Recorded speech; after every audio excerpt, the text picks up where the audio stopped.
মা, কারোর বাবা, কারোর স্ত্রী, কারোর আপনজন কলিজার টুকরা সন্তান, আপন ভাই, রক্তের সম্পর্ক, এরা ঘুমায় রয়েছে। এদের জন্য একটি রাত আপনাদের জন্য জালসা বাস্তবায়ন কমিটিরা সুন্দর একটি জান্নাতি মনোরম পরিবেশ করে আপনাদেরকে আহ্বান করতে থাকে। আপনারা যদি না আসতে পারেন, আপনাদের মৃত্যুর পরেও আপনাদের সন্তানরা এখানে বসবে এই আশা আপনারা করবেন না। যা আগে হয় তা পিছিয়ে হয়। এই জন্য আগে আমি সেই স্থানে যাই, আমার সন্তানরা চোখের পানি ফেলতে ফেলতে, আমার মেয়েরা চোখের পানি ফেলতে ফেলতে, আত্মীয় স্বজনরা চোখের পানি ফেলতে ফেলতে আসবে আর বলবে, এই কবরস্থানে শুয়ে রয়েছে আমার বাবা, যেই বাবা আবার ফের মা, যেই বাবা মা না থাকলে পারে আমরা দুনিয়ায় আসার কোনো সম্ভাবনাই ছিল না। কিন্তু যেই বাবা মার মাধ্যম দিয়ে আল্লাহ রাব্বুল আলামিন আমাদেরকে দুনিয়ার বিশাল নাজ নিয়ামত দান করলেন, এই নাজ নিয়ামত ভক্ষণ করার পরেও ইন্নাল ইনসানা লিরাব্বিহি লাকানুত, এই মানুষ বহুত বড় নিমখারাম, এই মানুষ বহুত বড় নিয়ম খারাপ। এটা আমার কথা না, আল্লাহ পাকের কথা। ইন্নাল ইনসানা লিরাব্বিহি লাকানুত। তাই কাজে এই মানুষ যদি তাদের পূর্বের কথা ভুলে যায়, পরবর্তীতে যে আপনাদের কথা স্মরণ রাখবে এটা আপনারাও ভুলে যান। আপনারা যদি তাদেরকে স্মরণ করেন, পরবর্তীতে আপনাদেরকে স্মরণ করবে। আর পূর্বে যদি আপনারা স্মরণ না করেন, আপনাদেরকে পরবর্তী সময় আপনাদেরকে স্মরণ রাখার কোনো প্রশ্নই জাগে না। আল্লাহ রাব্বুল আলামিন আমাদেরকে দুনিয়ার ভিতরে মানুষ রূপে সৃষ্টি করেছেন। এই মানুষকে একদিন দুনিয়া থেকে বিদায় নিতেই হবে, আর এই দুনিয়া ছেড়ে আমি আপনাকে চলে যাইতে হইবে। যদি সীসা দ্বারা প্রাচীর বানায়, তার ভিতরে যদি আপনাকে আমাকে ধুয়ে দেয়, মৃত্যু সেখানেও উপস্থিত হইবে। আর ওই আল্লাহকে যদি ভয় করেন আর ওই মৃত্যুকে যদি স্মরণ করেন, তাহলে পারে দুনিয়ার ভিতরে কোনো ব্যক্তি যেখানে দিনের কথাবার্তা হয় সেখান থেকে সেই ব্যক্তি কখনোই দূরে থাকতে পারে না।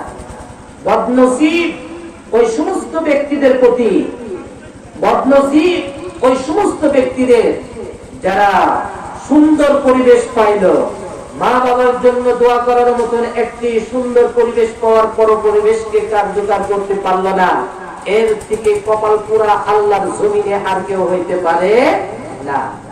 আল্লাহ রাব্বুল আলামিন ঘোষণা করে দিলেন, আমরা তো মানুষ। দুনিয়ার ভিতরে দুনিয়া কাকে বলা হয়? দুনিয়ার আগে দুইটা জগৎ ছিল। এই দুনিয়া আসার আগে আমাদের দুইটা জগৎ ছিল। একটা ছিল আরওয়াহ, রূহুর জগৎ। আরেকটা জগৎ ছিল, সেই জগতের নাম বলা হয় জিসিসের মায়ের রেহেম, মায়ের পেট। এই দুই জগতের ভিতরে আমরা যে অবস্থান করেছি, এই অবস্থানের কোন প্রকারের আপনাদের কাছ থেকে আল্লাহ পাক হিসাব নেবেন না। এই হিসাব নেবে দুনিয়ার ভিতর থেকে। এই দুনিয়া কাকে বলা হয়? মায়ের পেট থেকে যখন জমিনের ভিতরে আসার পরে একটা সন্তান আহ ও কান্নাকাটি করা শুরু করে দিল, মৃত্যুর আগ পর্যন্ত যে সময়টা ব্যয় করে দিল, এই জন্মের থেকে মৃত্যু পর্যন্ত যে টাইমটা, এই টাইমটার 60 বছর 70 বছর, তার ভিতর থেকে মেজুরেট হয় 12 থেকে 13 বছরে এসে এখান থেকে আবার আমরা অবস্থান করতেছি 50 বছর 40 বছর দুনিয়ার ভিতরে অবস্থান করি, দুনিয়া থেকে মৃত্যুবরণ করছি। এই 40 বছরের হিসাব আমি আপনাকে দিয়ে মাওলা পাকের জান্নাতে যাইতে হইবে, নতুবা আমি আপনি জান্নাতে যাওয়ার মতন কোনো সুযোগ নাই। আল্লাহ রাব্বুল আলামিন মানুষ বানাইলেন জীবিত অবস্থায়, আবার মৃত্যু ঘটাইলেন। কারণ আল্লাহ রাব্বুল আলামিন সূরা মুলুকের ভিতরে 2 নম্বর আয়াতের ভিতরে এই ঘটনাটা বর্ণনা করে দিয়েছেন আয়াতের মাধ্যম দিয়ে। আল্লাহ রাব্বুল আলামিন কোরআনুল কারীমের ভিতরে বর্ণনা করেন, আল্লাযী খালাকাল মাউতা ওয়াল হায়াতা লিয়াবলুয়াকুম আইয়ুকুম আহসানু আমালা وهو العزيز الغفور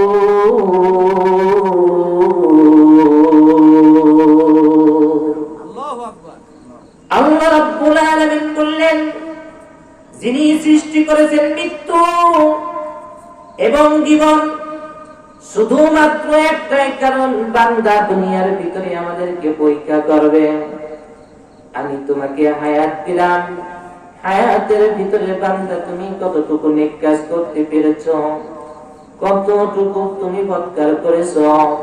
আমি আল্লাহ এইটা মাপার জন্য আমি পরকালে এমন একটি আলা, এমন একটি মাপ, এমন একটি দাড়ি, এমন একটি আলা বানায় রেখেছি। তুমি যদি বদ আমল করো, বদ আমলটাকে ওই পাল্লার উপরে উঠাইয়া দেওয়া হইবে। তুমি যদি নেক আমল করো, তাহলে পরে তোমার আমলটাকে ওই পাল্লার উপরে উঠাইয়া দেওয়া হইবে। আর যদি وَأَمَّا مَنْ خَفَّتْ مَوَازِينُهُ, সেই দিনকে যদি তোমার ওই মাপটার ভিতরে নেক আমলটা যদি হালকা হয়ে যায়, তুমি দৌড়াতে দৌড়াতে চলে যাবে। ওয়া উম্মিহি ওয়া আবিহি ওয়া সাহিবাতিহি ওয়া বানি, দৌড়াতে দৌড়াতে মায়ের কাছে চলে যাবে বান্দা। মায়ের কাছে যাই বলবেন, মা তুমি কি আমাকে চিনেছো? মা সন্তানের মুখ তাকাইবে, তাকানোর পরে তখন উত্তর করবে, আমি তো তোমাকে চিনি না। দুনিয়ার ভিতরে তোমার মতন কোন সন্তান যে আমার ছিল আমার মনে পড়ে না। চলে যাইবে বাবার কাছে, বাবাও এক কথা বলবে। বন্ধু বান্ধব কত কারোর সাথে, কত মানুষের সাথে সময় কাটাইলাম। বন্ধুদের কাছে সাহিবাতি, বন্ধুদের কাছে দৌড়ায় যাইবে, বন্ধু আমি তোমার সেই বন্ধু, যেই বন্ধু যখন মুসিবতের ভিতরে পড়েছিলে একদিন তুমি আমার কাছে এসেছিলে, তোমাকে 2-5 লক্ষ টাকা দিয়ে তোমাকে সহযোগিতা করেছিলাম। আজকে আমার একটা নেকির দরকার। মিজানের পাল্লার ভিতরে আমার নেকিও দিয়েছে, বদ আমলগুলো দিয়েছে। একটা নেকি যদি আমার ওই মিজানের পাল্লার ভিতরে দিয়ে দেয়, আমার নেকির পাল্লাটা ভারী হয়ে যায়, আমি বন্ধু জান্নাতি হয়ে যাইব। প্রতি উত্তর করে, আমার তোমার মতন কোন বন্ধু দুনিয়ার ভিতরে ছিল না। তাহলে পরে মাও পর হয়ে গেল, পিতাও পর হয়ে গেল, আপন বন্ধু তাও সেও পর হয়ে গেল, এবং তার বোন ভাই সবাই পর হয়ে গেল।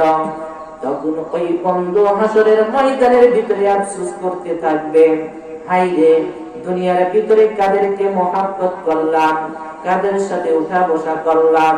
বোনের বাসায় যাইতাম, বোন আমাকে কত আদর করে খাওয়াইতো, বোন বলে আমাকে চিনি না। বন্ধু চোখের পানি ফেলে আর মুছতে মুছতে দৌড়াতে থাকে। আল্লাহর কাছ থেকে 2টা কথা জিজ্ঞাসা করে, মাওলা আমাকে কি নেক কাজ করার জন্য কি 2টা মিনিট টাইম দেওয়া যায় না? আল্লাহ রাব্বুল আলামিন ঘোষণা করে দিলেন, নেক আমল ওই পর্যন্ত মানুষের আমলনামায় যোগ হবে। কোন পর্যন্ত? বান্দা আজকের থেকে জানতে হবে, যেই দিন থেকে পশ্চিম দিক থেকে সূর্য উদিত হইবে, সেই দিন থেকে সেই ব্যক্তির সমস্ত নেক আমলের আর কোনো দাম থাকবে না। সেই দিন আমল করলেও কোনো কাজে আসবে না। ওই সূর্য যেই দিন পশ্চিম দিক থেকে উদিত হয়েছে, সেই দিন থেকে আমি আল্লাহর কাছে তোমার আর আমলের কোনো দাম না। তাহলে পরে বললাম, এই মৃত্যু আর জীবন, এই 2টা বানানোর কারণ আল্লাহ রাব্বুল আলামিন ঘোষণা করে দিলেন, খালাকাল মাউতা ওয়াল হায়াতা লিয়াবলুয়াকুম আইয়ুকুম আহসানু আমালা। যে আল্লাহ আমাদেরকে জীবন দিলেন, ওই আল্লাহ আবার ফের মৃত্যু দান করলেন। এই কারণে আল্লাহ রাব্বুল আলামিন বলেছেন, 2টার মাঝখানে তোমাদের মধ্যে কর্মের দিক দিয়ে উত্তম কে, নেক আমলের দিক থেকে উত্তম কে, আমি এই ব্যক্তিকে যাচাই বাছাই করার জন্য হায়াত দেওয়ার পর আমি তার মৃত্যু ঘটাইয়া দিয়ে দুনিয়ার হায়াতের ভিতরে তাকে আমি ছাড়াইয়া দিয়েছি। আল্লাহ রাব্বুল আলামিন বলেন ওয়া হুয়াল আজিজুল গফুর। আল্লাহ পাক বলেন যে ও বান্দা তুমি বুঝার পরে হায়াত পাওয়ার পরে যখন তুমি বুঝেছো বুঝার পরে আমি মাওলা পাকের কাছে তুমি ফিরে আসছো তখন আমি আল্লাহর একটা সিফাতি নাম আছে আল গফুর। যখন তুমি আল গফুর বলে ডাকতে থাকো লিযামবিহি আর গুনার দিকে তুমি মুতাওয়াজ্জা হয়ে গফুর বলে ডাকতে থাকো আমি আল্লাহর কাছে এত পছন্দ হয় আমি আল্লাহ কুদরতি হাত বাড়ায় দিয়ে তোমার মাথার উপরে বলে ও বান্দা তোমার জীবনের সমস্ত গুনাহগুলোকে মাফ করে দিলাম। সবাই বলে সুবহানাল্লাহ। আল্লাহর গুনাহ মাফ করার ক্ষমতা আছে। আজ জমিনে খুশকে উয়া নদনেগা আজ জমিনে খুশকে উয়া নদনেগা আসমারা বেসুতুদা নদনেগা আসমারা বেসুতুদা নদনেগা। কবি তার শেরের ভিতরে বলতে থাকে যে আল্লাহ রাব্বুল আলামিন প্রখর রৌদ্রের ভিতরে জমিনের ভিতরে যখন ঘাসগুলো সবুজ শ্যামল হয়ে যায় আসমান থেকে পানি এসে সবুজ শ্যামল হয়ে যায় মানুষের চোখ জুড়ায় যায়। আবার ফের প্রখর রৌদ্র যখন দেয় খরা দেয় ওই দুবলা গাছ যে জমিনের উপরে হয়েছিল ওই দুবলা গাছকে আল্লাহ রাব্বুল আলামিনের ওই প্রখর রোদের কারণে তার নিশানা পর্যন্ত থাকে না। আবার ফের ওই জমিন থেকে আল্লাহ রাব্বুল আলামিন বৃষ্টির মাধ্যম দিয়ে ওই জমিন থেকে দুবলা গাছ উৎপন্ন করে দেন। আল্লাহ রাব্বুল আলামিন বিশাল আসমান, যেই আসমানের ভিতরে কোনো ইঞ্জিনিয়ার দিয়ে কোনো খুঁটি দেওয়া হয় নাই, আল্লাহ রাব্বুল আলামিন রেখে দিয়েছেন। যদি শুকনা জমিন থেকে ঘাস বাইর করতে পারেন মাওলা, আসমান বিশাল আসমানকে যদি আল্লাহ খুঁটিবিহীন রাখতে পারে, বান্দা যখন আল্লাহর কাছে ফিরে এসে আল গফুর রহিম বলতে থাকে, ওই আল্লাহ রাব্বুল আলামিন ওই বান্দার গুনাহ মাফ করার মতন তেমন ক্ষমতাও তার ভিতরে আছে। সবাই বলে সুবহানাল্লাহ। এই কারণে আল্লাহ রাব্বুল আলামিন বললেন তাবারাকাল্লাযী বিয়াদিহিল মুলক ওয়া হুয়া আলা কুল্লি শাইইন কাদির।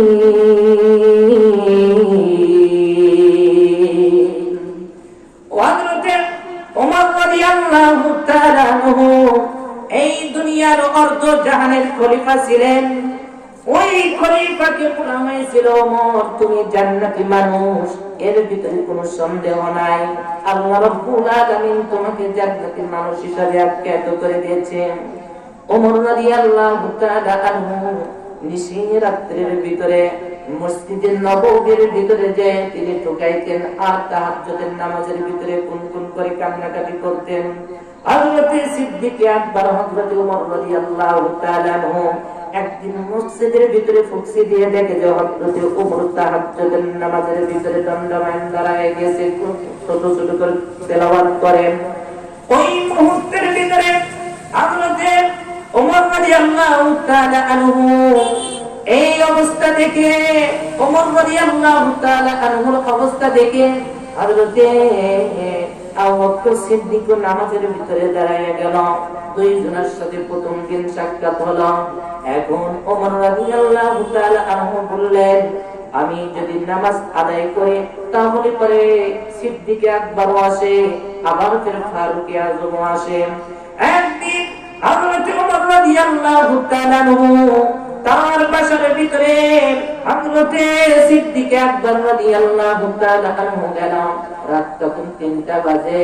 হযরত সিদ্দিক আকবর মসজিদে নববীর ভিতরে নামাজ আদায় করতেন, তাহাজ্জুদের নামাজ। কিন্তু কোরআনুল কারীমের আয়াতগুলো ছোট ছোট আওয়াজে তেলাওয়াত করেছেন, লম্বা লম্বা করেছেন, কিন্তু আওয়াজ ছিল ছোট ছোট, যেখানে এখান থেকে শুননাই বললে পারে আপনা পর্যন্ত চাইবে না, এই পর্যন্ত তেলাওয়াত করে হযরতে সিদ্দিক আকবর নামাজ শেষ করে হযরত উমর রাদিয়াল্লাহু তাআলা আনহুর বাসার দিকে গেলেন। হযরত উমর রাদিয়াল্লাহু তাআলা আনহুর বাসার ভিতরে এখন পর্যন্ত পৌঁছায় নাই, হঠাৎ করে সিদ্দিক আকবরের কানের ভিতরে কুরআনুল কারীমের আয়াতের তেলাওয়াতের আওয়াজ কানে চলে আসছে। হঠাৎ করে একদিন সিদ্দিক আকবর হযরত উমর রাদিয়াল্লাহু তাআলা আনহুকে বলল, ও বন্ধু, ও খুলাফায়ে রাশিদিনদের ভিতরে তুমি এসো, আমার কাছে আসো, তোমার কাছে একটা প্রশ্ন করতে চাই।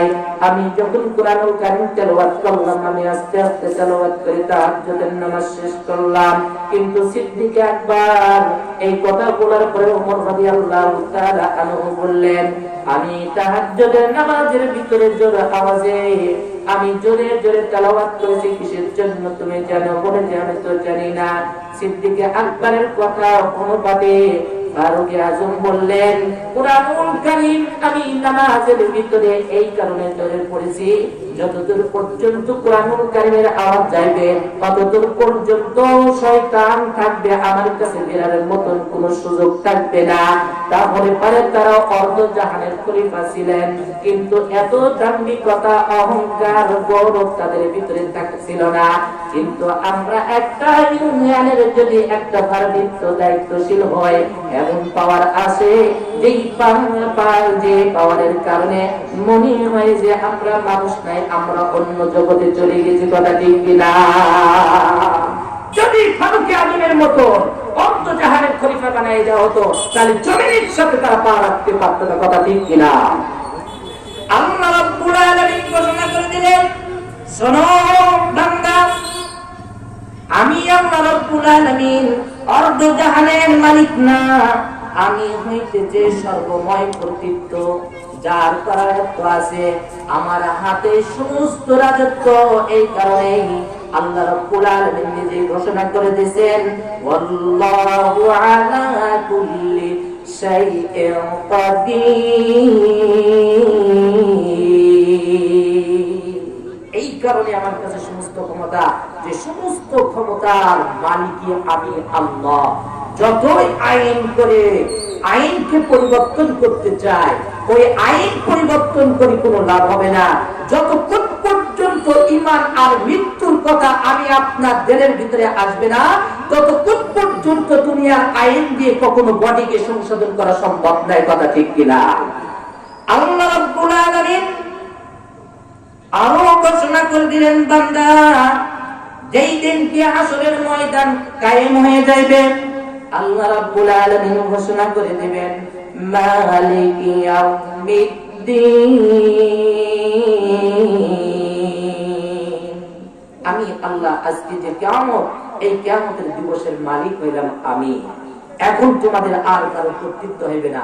দাউদ আলাইহিস সালাতু ওয়াস সালামকে পাশে বসাই নেবে, হযরত মুহাম্মদ রাসূলুল্লাহ সাল্লাল্লাহু আলাইহি ওয়াসাল্লামের মঞ্চে থাকবেন, আল্লাহ রাব্বুল আলামিন এরকম সিংহাসনের ভিতরে বসে থাকে, ওয়াজ করবেন, কোনো কথা বলবেন না, আল্লাহ পাকের সাথে কথা বলার মতন কারো সুযোগও থাকবে না, ইল্লা আল্লাহ রাব্বুল আলামিনের সাথে যতক্ষণ পর্যন্ত আল্লাহ পাক কাউকে অনুমতি দেবেন না, ততক্ষণ পর্যন্ত কোনো ব্যক্তি আল্লাহর সম্মুখে কথা বলার মতো সুযোগ পাইবে না। লা ইয়াতাকাল্লামুনা ইল্লা মান আযিন। যখন আল্লাহ রাব্বুল আলামিন তাকে অনুমতি দেবে, সেই ব্যক্তিকে কুরআনুল কারীম তাকে কথা বলার আল্লাহ পাক অনুমতি দিবেন। মুহূর্তের ভিতরে আল্লাহ রাব্বুল আলামিন ওই মুহূর্তের ভিতরে হঠাৎ করে হযরত দাউদ আলাইহিস সালাতু ওয়াস সালাম কুরআন জাবুরের কিতাবের তেলাওয়াত শুরু করে দেবে। মানুষ বলবে, আহা কত সুন্দর তেলাওয়াত। কিছুক্ষণ পরে আল্লাহ রাব্বুল আলামিন দাউদের দিকে তাকায় বলবে, ও দাউদ নবী, তেলাওয়াত স্টপ করো, তুমি তেলাওয়াত করতে পারবে না। আমার নবী, বিশ্ব নবী মুহাম্মদুর রাসূলুল্লাহ, আমার হাবিবুল্লাহ, সরকারে দো আলম মুহাম্মদুর রাসূলুল্লাহ সাল্লাল্লাহু আলাইহি ওয়াসাল্লাম কুরআনুল কারীম তেলাওয়াতের অনুমতি দিয়ে দেবেন। আল্লাহ রাব্বুল আলামিনের কথা অনুপাতে যখন মুহাম্মদুর রাসূলুল্লাহ সাল্লাল্লাহু আলাইহি ওয়াসাল্লাম তেলাওয়াত শুরু করবেন, তার পূর্বে আল্লাহ পাকের কাছে বলবে, আল্লাহ, দাউদ নবীকে স্টপ করে দিয়ে আমাকে চালু করার কথা কেন বললেন? বলছে এই কারণে বললাম এই কুরআনুল কারীমের জন্য উহুদ পাহাড়ের কাছে যে উহুদ ময়দানের ভিতরে যে দন্দন মুবারককে দুনিয়ার ভিতর থেকে শহীদ করে দিয়েছেন, এইটা দাউদ নবী করে নাই, এইটা নবী তুমি করেছো। আর একবার ওইটা নাই বদরের ময়দানের ভিতরে সেই দিন কি তাবুকের আমি আল্লাহ রাব্বুল আলামিনের কাছে দুই হাত তুলে উঁচা করে বলছিলেন, আল্লাহ আজকে দিন যদি দুনিয়ার ভিতরে মিশে যায় তাহলে পারে ইসলামের ঝান্ডা ইসলামের পতাকা উত্তোলন করার মতন দুনিয়ায় আর কেউ নাই।